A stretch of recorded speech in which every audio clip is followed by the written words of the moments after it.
예수님은 나의 왕, 나의 주인, 나의 생명이십니다.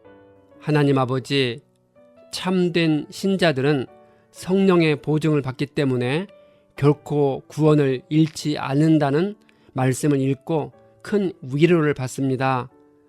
아론의 반차를 따른 레위인 대제사장들은 약점이 있고 허물이 있지만 예수님은 멜기세덱의 서열에 따른 대제사장으로 허물이 없음을 믿습니다. 예수 그리스도의 몸을 단번에 드림으로 우리가 거룩함을 얻었다는 말씀을 읽습니다. 우리의 삶이 험난하고 힘들 때가 많지만 끝까지 하나님의 뜻을 행할 수 있도록 인도해 주옵소서. 예수님의 이름으로 기도합니다. 아멘. 오늘 읽을 말씀은 히브리서 6장부터 10장입니다. 이 말씀의 핵심은 첫째, 참된 신자는 성령의 보증을 받기 때문에 결코 구원을 잃지 않습니다.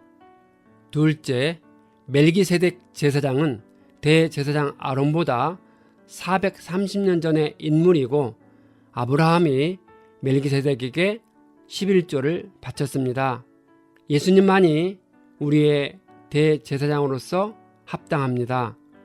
셋째, 예수님이 자기 몸을 단 한 번의 제물로 드려 많은 사람의 죄를 영원히 사하셨습니다. 6장, 저자는 이제까지 말한 말씀의 결론으로 그러므로 우리는 그리스도의 초보적 교리를 버리고 성숙한 수준으로 나아가자고 권면합니다. 세례와 부활과 영원한 심판에 대해 다시 기초를 놓는 일이 없어야 한다고 말합니다. 신자들도 타락하면 구원을 잃게 될까요? 아닙니다.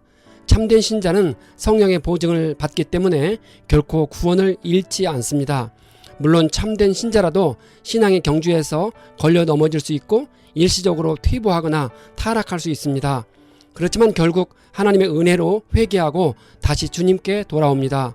기독교로 개종한 자들이 처음에 영적으로 체험을 했다가 옥토에 뿌리를 내리지 못한 씨앗처럼 자신의 믿음을 성숙시키지 못하고 배교했을 경우에 대한 엄숙한 경고입니다. 그렇게 타락한 자들은 마치 하나님의 아들이신 예수님을 거부하며 십자가에 못 박은 자들처럼 끝내 회개하지 않고 지속적으로 하나님께 대적해 스스로 저주를 불러 일으키는 자들입니다.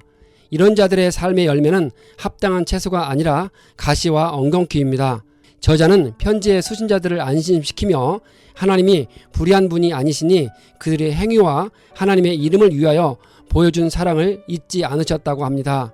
신자들은 믿음과 인내로 약속을 받은 사람들을 본받는 사람이 되어야 합니다. 하나님은 아브라함에게 약속하실 때 자기를 두고 맹세하시며 그에게 복을 주고 번성하게 하겠다고 약속하셨습니다. 유대 사회에서 자신의 약속을 확증할 때 맹세를 했는데 이때 맹세의 최종적인 권유는 하나님이셨습니다. 그렇다면 하나님이 친히 맹세하고자 하신다면 어떻게 해야 할까요? 하나님은 자신을 가리켜 맹세해야만 했습니다. 하나님이 맹세하셨으니 우리도 맹세해야 할까요? 예수님은 맹세의 남용을 금하셨습니다. 따라서 불성실한 맹세는 악한 것입니다. 그러나 신실한 약속을 확증하기 위한 맹세는 바람직할 수 있습니다. 하나님의 약속과 하나님의 맹세는 두 가지 변하지 못할 사실입니다. 하나님은 이 두 가지 사실에 대하여 거짓말을 하실 수 없습니다. 본래 후손에 대한 하나님의 약속과 맹세는 아브라함에게 주어진 것이었습니다. 하지만 오늘날 신자들은 그 성취를 맛봅니다. 신자들은 믿음의 조상된 아브라함의 영적 후손들로서 신자들 자체가 약속 성취의 증인들이기 때문입니다.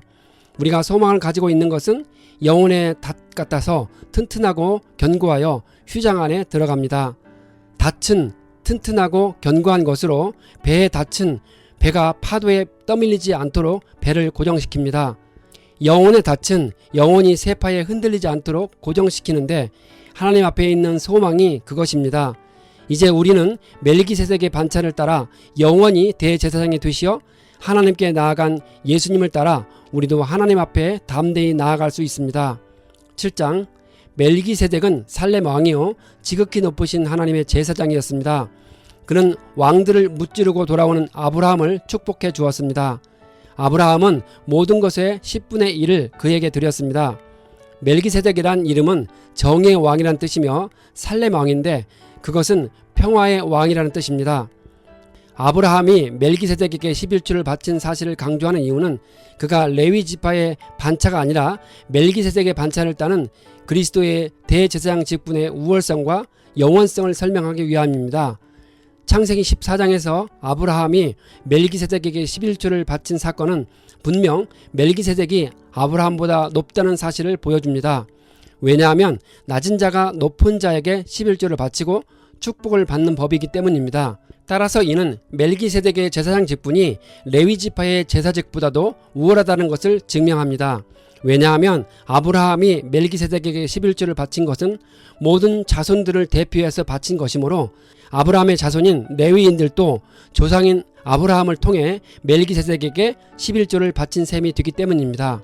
레위 계통의 제사장 직분은 온전하지 못합니다.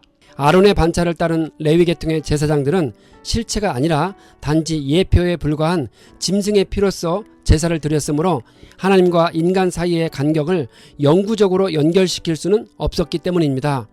따라서 실체로서의 제사를 드릴 다른 제사장이 필요했는데 그가 곧 멜기세덱의 반차를 따른 예수 그리스도입니다. 그는 모든 짐승의 실체이신 자신을 십자가 제단의 희생 제물로 바침으로써 단번에 영구적인 온전한 제사를 드렸습니다. 예수 그리스도만이 우리의 대제사장으로서 합당합니다. 레위인 제사장은 약점을 지닌 사람들로 그들 스스로가 죄 사함을 받을 대상이었습니다.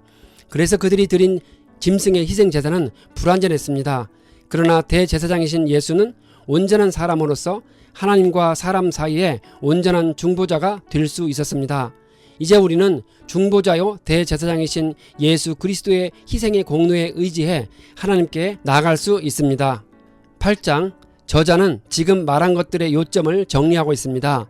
우리에게 대제사장이 한 분 계시며 그는 하늘에서 지극히 크신 분의 보좌 오른쪽에 앉으셨습니다. 그는 주님께서 세우신 참 장막에서 섬기시는 분이십니다. 예수님은 오늘도 우리의 대제사장으로서 우리를 위해 중보사역을 감당하십니다. 더 좋은 약속으로 세워진 더 좋은 언약은 새 언약을 가리킵니다.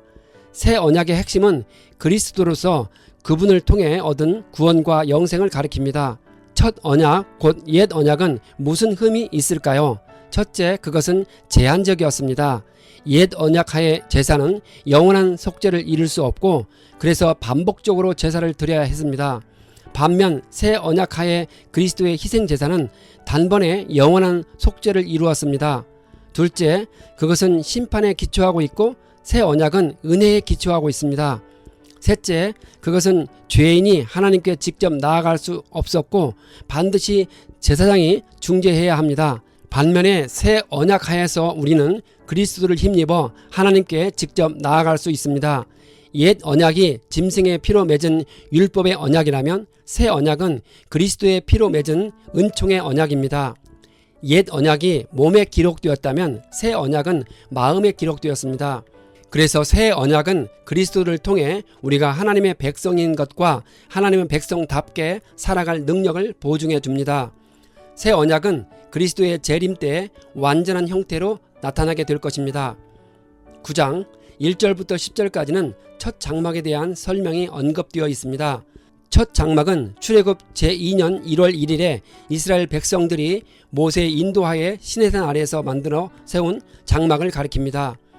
장막 안에 여러 기구들과 그것들의 명칭과 용도 등에 대해서는 출애굽 25장부터 27장과 37장과 38장에 자세히 기록되어 있습니다.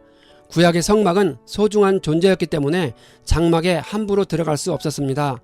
사람들은 희생 제물의 피를 통해서만 하나님께 나아갈 수 있었습니다.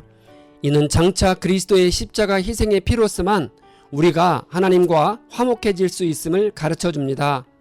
이제 새 언약하에 있는 우리는 예수 그리스도의 피를 힘입어 하나님의 존전 앞으로 담대히 나아갈 수 있습니다. 더 크고 온전한 장막은 하늘에 있는 참 장막을 가리킵니다. 땅의 장막과 하늘의 장막 간의 차이점은 집에 대한 그림과 집 자체 혹은 모형과 실물과의 차이와 같습니다. 그리스도의 피가 우리의 양심을 깨끗게 합니다.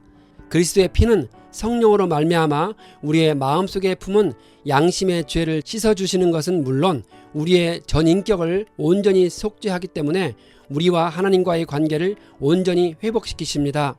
새 언약은 유언과도 같습니다. 유언은 그것을 한 자의 죽음을 전제로 한 약정입니다.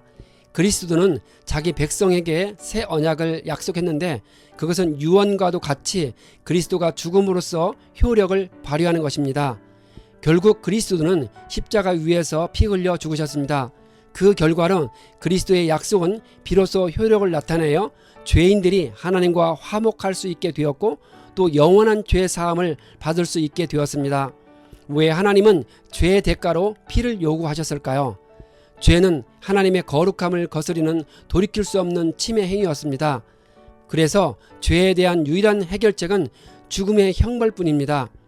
생명을 상징하는 피가 뿌려졌을 때 그것은 생명을 포기한 죽음으로 간주되었습니다. 이런 관점에서 구약시대의 짐승의 피는 하나님의 공의의 기준을 만족시켰습니다.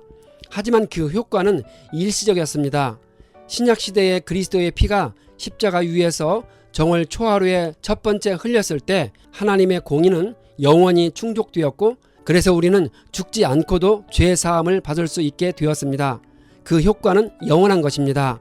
그리스도가 우리의 죄를 단번에 없이 하셨다면 왜 죄가 여전히 우리를 괴롭힐까요? 그리스도는 죄의 권세를 단번에 깨뜨림으로써 죄의 사슬에서 우리를 해방시켜 주었습니다. 이제 우리는 더 이상 죄의 노예가 아닙니다. 그럴지라도 우리는 여전히 죄가 만연된 세상에서 살아가기 때문에 우리의 죄된 본성은 언제든지 죄에 오염될 가능성이 있습니다. 그래서 우리는 그리스도의 영이신 성령에 의지해야 하며 만일 죄에 오염됐다면 속히 회개함으로써 씻어내야 합니다.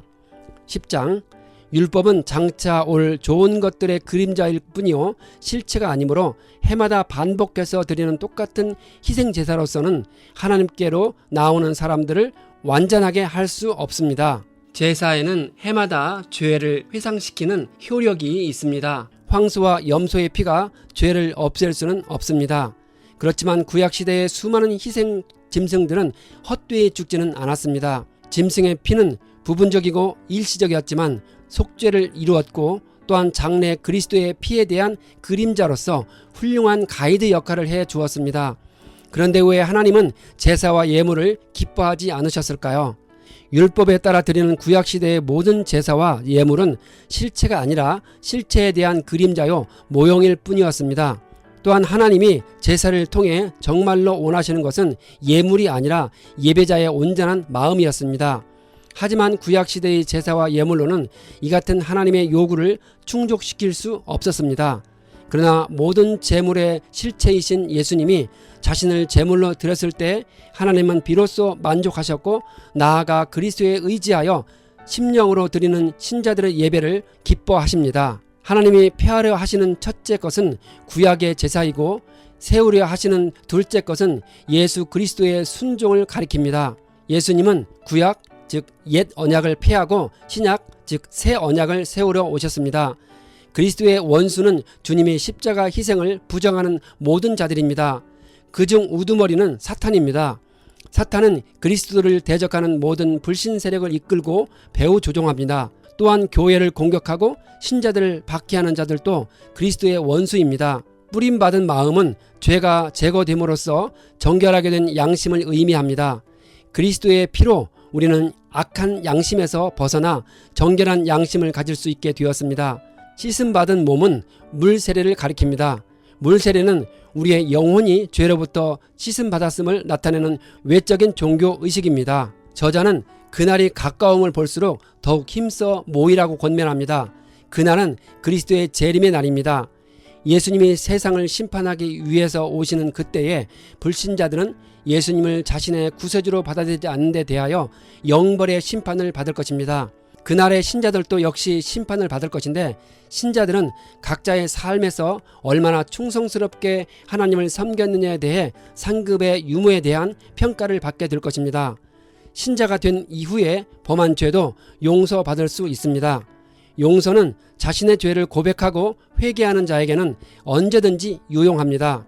여기서의 경고는 고의적으로 계속해서 죄를 짓는 자들에 대한 것입니다. 이런 식으로 죄를 짓는 자들은 사실상 양심이 마비된 자들입니다. 따라서 그런 자들은 스스로 용서받기를 더 이상 원치 않는 자들이기 때문에 결국 용서를 받지 못하는 것입니다.